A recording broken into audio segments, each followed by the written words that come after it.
The largest naval exercise in the history of the People's Republic of China is not taking place in the contested waters of the South China Sea, nor along the disputed boundaries with Vietnam or the Philippines. According to multiple reports from Taiwanese defense officials and independent maritime tracking systems, Dolan struck in over 100 vessels from the People's Liberation Army Navy have established positions forming a complete encirclement around the island of Taiwan, creating what military analysts are describing as a naval blockade in all but name. This deployment represents the most significant concentration of Chinese naval power ever directed at Taiwan, surpassing even the 1996 Taiwan Strait crisis, when the United States deployed 2 carrier strike groups to deter potential Chinese military action. What makes this development particularly alarming is not simply the scale of the deployment, but the fact that it arrived with virtually no advance warning from American intelligence agencies that have spent decades monitoring Chinese military movements with satellite networks, signals intelligence platforms, and human sources specifically positioned to provide early alert of exactly this scenario. The strategic significance of this naval deployment extends far beyond the immediate military implications for Taiwan. For more than 7 decades, American security commitments in the Western Pacific have rested on the assumption that the United States maintains sufficient military capability and political resolve to intervene in any Chinese attempt to seize Taiwan by force. The Taiwan Relations Act of 1979 commits the United States to provide defensive weapons to Taiwan and to regard any attempt to determine Taiwan's future by other than peaceful means as a threat to Pacific security and of grave concern to the United States. American military planning has operated on the premise that China would require extensive preparation time for any major military operation against Taiwan, providing a window for American forces to deploy carrier strike groups, mobilize Allied support, and position assets to contest Chinese operations. The current deployment suggests that either Chinese military logistics have achieved capabilities allowing rapid, large-scale deployments previously considered impossible, or that American intelligence monitoring of Chinese naval movements has gaps far more serious than publicly acknowledged. The immediate tactical picture reveals a deployment structure designed not for a cross-strait amphibious invasion, but for sustained economic isolation. According to Taiwanese military sources, the Chinese vessels have established patrol zones across 6 distinct sectors completely surrounding Taiwan, with concentrations particularly heavy along shipping lanes connecting Taiwanese ports to international waters. The deployment includes Type 05 2D guided missile destroyers equipped with long-range anti-air and anti-ship capabilities, Type 054A frigates designed for anti-submarine warfare and convoy protection, and a substantial number of Coast Guard vessels that blur the line between law enforcement and military operations. Notably absent from the deployment are the amphibious assault ships and landing craft that would be essential for an invasion scenario, suggesting Chinese planners have designed this operation to achieve strategic objectives through economic pressure rather than direct military conquest. The operational challenge facing Taiwan stems from the simple mathematics of resource attrition. Taiwan's economy depends entirely on maritime trade, with over 99% of all imports and exports moving by sea through shipping lanes now controlled by Chinese naval vessels. According to shipping industry reports, international container vessels have already begun avoiding Taiwanese ports, with major carriers citing insurance concerns and Chinese government warnings that vessels entering what Beijing now describes as its territorial waters during the current exercise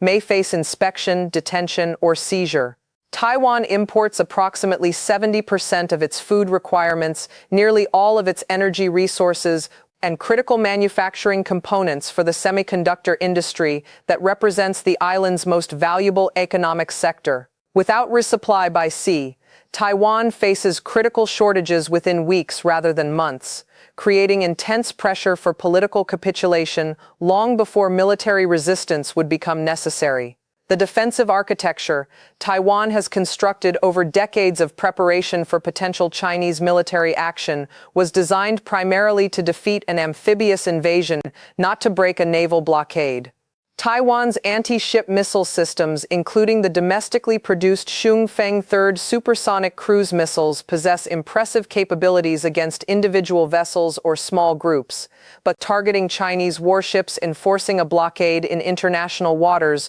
would constitute an act of war that transforms Taiwan from victim of Chinese aggression to initiator of military hostilities. Taiwanese officials now face the impossible strategic calculation that any military action to break the encirclement provides China with legal justification under international law to respond with full-scale military operations, while accepting the blockade means economic collapse and political capitulation without a shot fired. This dilemma represents precisely the scenario Chinese strategic planners have worked for decades to create, where Taiwan possesses neither military options that do not trigger catastrophic escalation nor political options that preserve meaningful sovereignty. The American strategic response reveals the fundamental weakness at the heart of extended deterrence commitments. According to statements from Pentagon officials, the United States maintains the military capability to challenge the Chinese naval deployment through deployment of carrier strike groups currently operating in the Western Pacific.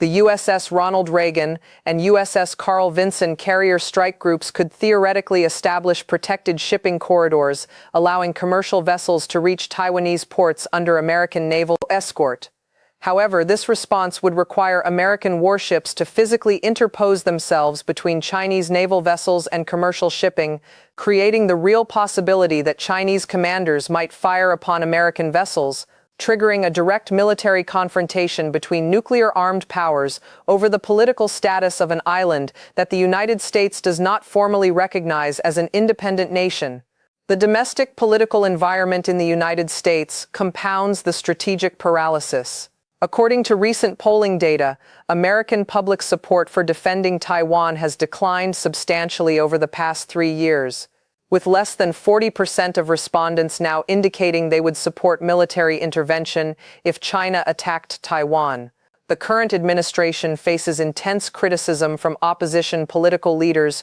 who argue that American military commitments to Taiwan represent dangerous overextension at a time when domestic challenges demand national attention and resources. The economic interdependence between the United States and China creates additional pressure against military confrontation, with American businesses dependent on Chinese manufacturing, financial markets sensitive to any threat of military conflict between major powers, and energy markets already unstable following disruptions in the Middle East. American political leaders now confront the reality that military commitments made during eras of unchallenged American power may prove impossible to fulfill when challenged by a peer competitor willing to escalate to the brink of major war. The Chinese strategic calculation appears designed to exploit precisely this gap between American commitments and American resolve, by deploying naval forces to establish what Beijing describes as a lawful exercise within its territorial waters. Rather than launching an invasion, Chinese planners have created a scenario where the United States must choose to either initiate military action against Chinese forces engaged in what China claims are legitimate security operations, or accept that American security guarantees to Taiwan were hollow promises that collapsed when seriously tested. According to analysts familiar with Chinese strategic thinking, this approach reflects lessons absorbed from observing American responses to Russian operations in Crimea and Ukraine, where the United States proved unwilling to risk major war to defend stated red lines and international norms when challenged by determined regional powers. The alliance dynamics across the Western Pacific reveal that American allies face even more complex calculations than Washington itself. Japan maintains the most capable military forces in the region outside of China and the United States. But Japanese constitutional constraints and domestic political opposition to military operation abroad create severe limitations on how Japanese forces might support American or Taiwanese resistance to Chinese pressure. According to statements from Japanese defense officials, Japan regards the security of Taiwan as directly connected to Japanese national security, given geographic proximity and shared concerns about Chinese military expansion. However, Japanese political leaders have carefully avoided any explicit commitment to defend Taiwan militarily, recognizing that direct Japanese military involvement in a Taiwan conflict would trigger domestic political crisis and potentially violate constitutional restrictions on offensive military operations. South Korea faces an even more difficult position, with economic dependence on China exceeding that of any other American ally in the region. Ardent security concerns about North Korea creating leverage Beijing can exploit to discourage Korean support for American operations related to Taiwan. According to reports from Seoul, Chinese diplomats have delivered explicit warnings that Korean cooperation with American military operations concerning Taiwan would result in Chinese support for North Korean military provocations and economic retaliation that would devastate Korean export industries. The Philippines, despite recently strengthening defense cooperation with the United States and granting access to military bases that would be critical for any American military operations related to Taiwan, has already issued statements emphasizing its neutrality in disputes between China and Taiwan and its opposition to any actions that might draw Manila into great power conflicts. The semiconductor industry dimension adds extraordinary complexity to the strategic calculations facing all parties. Taiwan Semiconductor Manufacturing Company produces more than 90% of the world's most advanced semiconductor chips, components essential to everything from smartphones and computers to advanced weapons systems and artificial intelligence development. According to industry analysts, any disruption to TSMC operations would create immediate global technology shortages, economic disruptions measured in hundreds of billions of dollars, and severe constraints on military production for the United States and its allies. Chinese control of Taiwan would provide Beijing with potential leverage over global technology supply chains that could prove more valuable than any military advantage. However, TSMC facilities require constant resupply of specialized chemicals, gases, and components that flow through the same shipping lanes now controlled by Chinese naval vessels, meaning that even if Taiwan avoids military conflict, sustained blockade would force TSMC production shutdowns with global economic consequences. The diplomatic maneuvering reveals that neither Washington nor Beijing has constructed clear off-ramps from the current confrontation. According to statements from Chinese Foreign Ministry officials, Beijing demands that Taiwan accept reunification negotiations under the One China principle, that the United States cease all military support and diplomatic engagement with Taiwanese officials, and that international recognition of Taiwan as a separate political entity be formally renounced by all nations maintaining such recognition. These demands represent outcomes Taiwan cannot accept without surrendering its de facto independence, and that the United States cannot accept without abandoning security commitments that form the foundation of American credibility across the entire Western Pacific Alliance system. American diplomatic efforts to rally international pressure against Chinese actions have produced limited results. According to reports from the United Nations, the Security Council remains paralyzed by Chinese veto power over any resolution condemning the blockade, while Chinese diplomats argue that Beijing is merely conducting lawful military exercises within its sovereign territory and that Taiwan represents an internal Chinese matter not subject to international interference. European nations have issued statements expressing concern but have carefully avoided any commitments to material support for Taiwan, recognizing both their limited military capability to project power to the Western Pacific and their economic vulnerability to Chinese retaliation. India, often presented as a potential counterweight to Chinese power, has maintained strategic ambiguity, with officials expressing support for peaceful resolution while avoiding any suggestion that India would involve itself militarily in what New Delhi regards as a dispute between Chinese parties. The economic warfare dimension is expanding beyond the immediate blockade of Taiwan. According to financial market reports, Chinese state-directed institutions have begun reducing holdings of United States Treasury securities, though at a pace calibrated to avoid triggering panic that would undermine the value of China's remaining holdings. Chinese authorities have implemented restrictions on exports of rare earth elements essential to American defense manufacturing,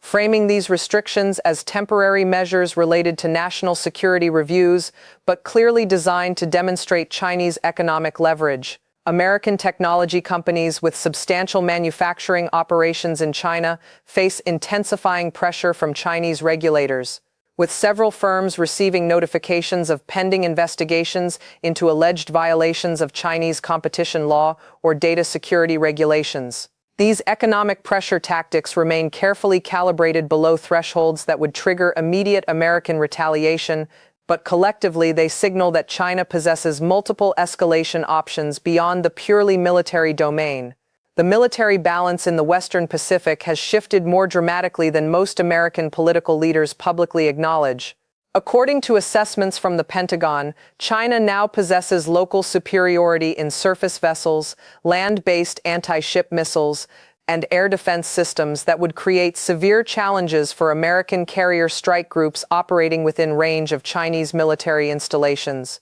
The DF-21D and DF-26 anti-ship ballistic missiles designed specifically to target American aircraft carriers represent weapons systems the United States has no proven capability to defend against in the quantities China could deploy in a Taiwan scenario. American military advantages in submarine warfare, long-range strike capabilities, and battle network integration remain significant, but would be tested in any sustained conflict in ways not experienced since World War II. With casualties and losses potentially far exceeding anything American political leaders have prepared the public to accept. What happens now depends on decisions being made in real time by leaders in Beijing, Washington, and Taipei who are operating under enormous pressure with incomplete information and awareness that miscalculation could trigger the most dangerous military confrontation between major powers in decades. Taiwan faces the immediate question of how long it can sustain economic isolation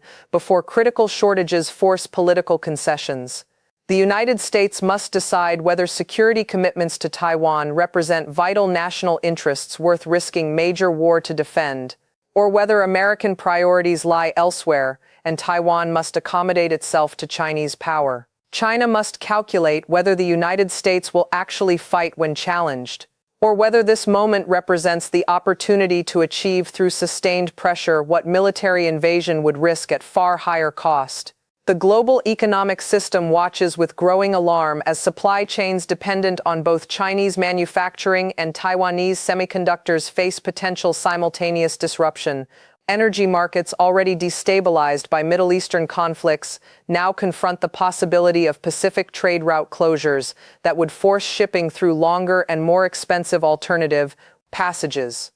The post-World War II international order built on American security guarantees and rules-based constraints on territorial aggression faces its most significant test, with observers worldwide studying whether those arrangements retain meaning when challenged by a rising power willing to accept substantial costs to achieve strategic objectives.